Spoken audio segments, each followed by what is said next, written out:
asalaamu calaykum haddii aad 30 sano ka weyn tahay oo aad miisaan iska ridayso probably khaladaadkan aan kuu soo wada ee shanta ah waad samaysaa waana khaladaad aan maalin walba arko gaar ahaan dadka clientigii ah ama aan coach gareeyo ay ku dhacaan hal mid aan rabaa inaan ku fahansiiyo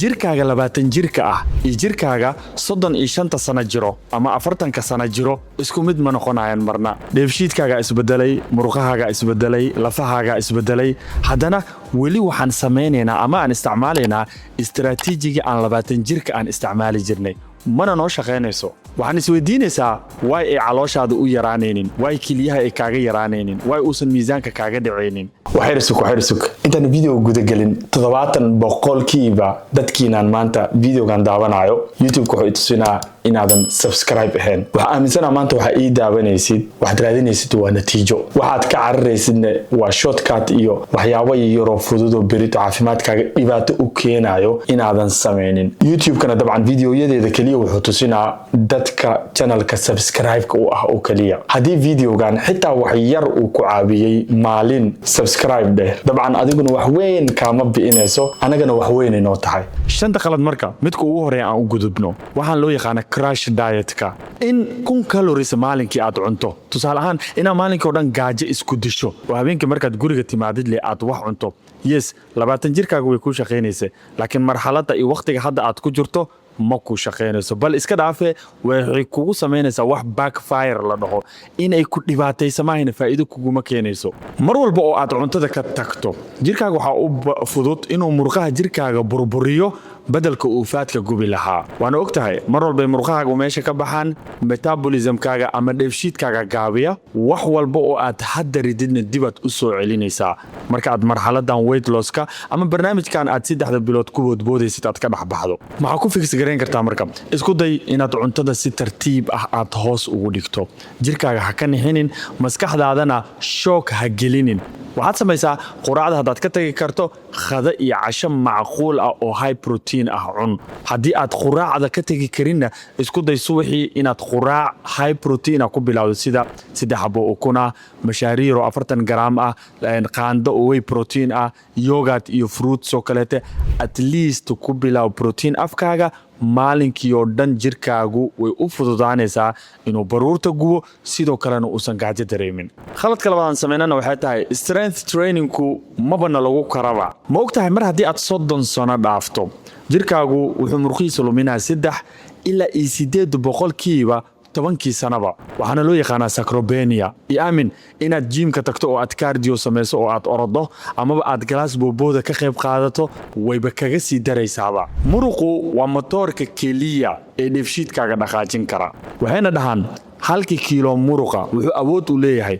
13 calories inuu maalinkii gubo adoo xitaa waxba samaynin anoo meesha hadda iska fadhiyo jirkeyga calories oo guba just because murqahayga caafimaadka qaba dartooda ka waran marka haddii 5 kiilo oo muruq ah aad maalin walba luus garayso maxaa dhacayo sanadkii waxaad ku xisaabtamaysaa 20 kiilo inay kugu soo korodho oo baruur ah oo kaliya waxa uga badbaadi kartaa marka 2 ilaa 3 maalin isku day in aad biraha ku train garayso markaan ku leeyahay biraha ku train garay kuwan haddii aad guriga soo dhigato way kugu filan yihiin kuwan guriga soo dhigo YouTube-ka videoyo ku jiraan gurigaaga ku train garay murqahaaga adkay strength training-ka sameey jirku dhis iska daa sheekadan faadan ridaa iyo baruuran ridaa iyo 2 saac subaxi 2 saac badalka aad socod aadi lahayd isku day subaxi 30 daqiiqo ilaa 1 saac oo socod inaad samayso kuwana maalinkii 40 daqiiqo ilaa 30 daqiiqo intaad YouTube-ka ka daarato ayuu ku aalamiitay murqaha way ku dhismayaan jir caafimaad lehna waad helaysaa khaladka saddexaadna waxaa waaye hurdada oo aanan waxba loo arkinba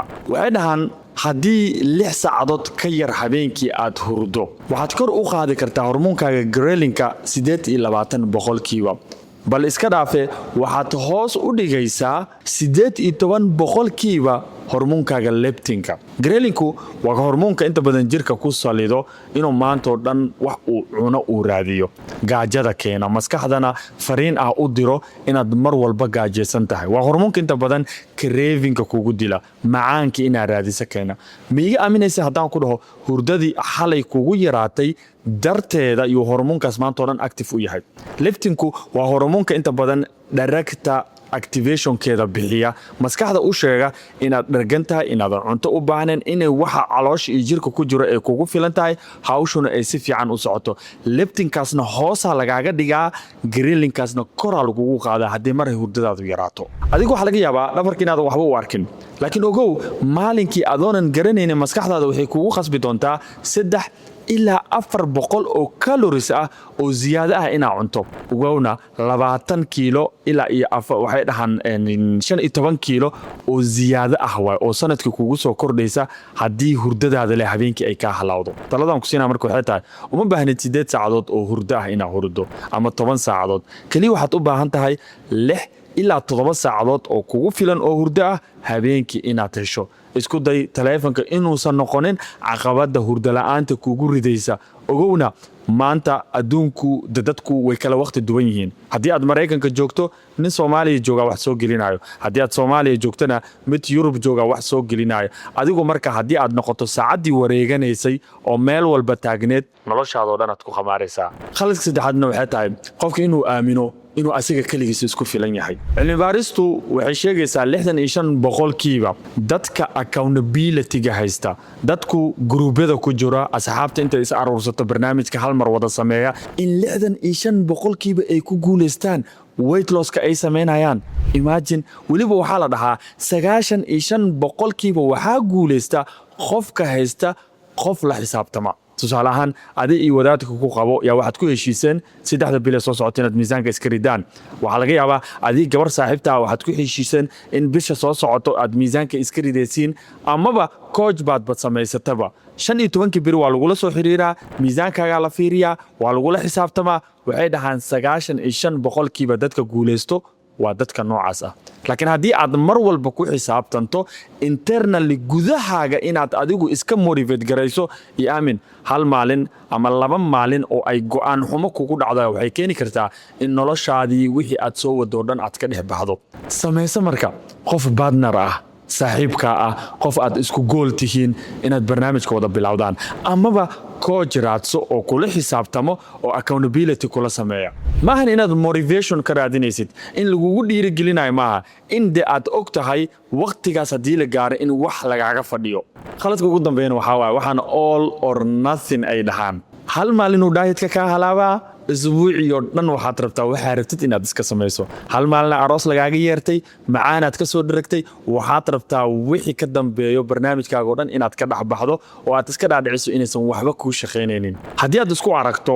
markii aad wax yar sabiiba xataba ama uu qalad kaa dhaco in naftaada ay ku dhahayso de waxaan ma sii wadi kartid iska jooji go'aan ma lihid waa maskaxdaada oo ka dagaalamayso consistency-ga joogteynta aanan rabin li'anna maskaxdu sideeduba waxay iska jeceshahay waxyaabaha safety-ga ah nolosha comfortable-ka ah oo qofku de uu dareemayo amni in nolol caadi ah oo fowda ah iskaga dhex jirto waxaad ogaataa marka inaad perfect noqoto oo wax walba ay ku hagaagsanaadaan waa dabinka ugu xun ee keeni kara inaad quit garayso oo barnaamijka aad ka dhex baxdo discipline haddaad rabto inaad dhisto ogow disciplinku maalinna wuu toosaa maalinna wuu qaldamaa quraacdaad ku dheelaysaa qadadaad saxaysaa cashadaad ku dheelaysaa beri subaxiyaa quraacda saxaysaa isku day marka 80% in aad waxaaga si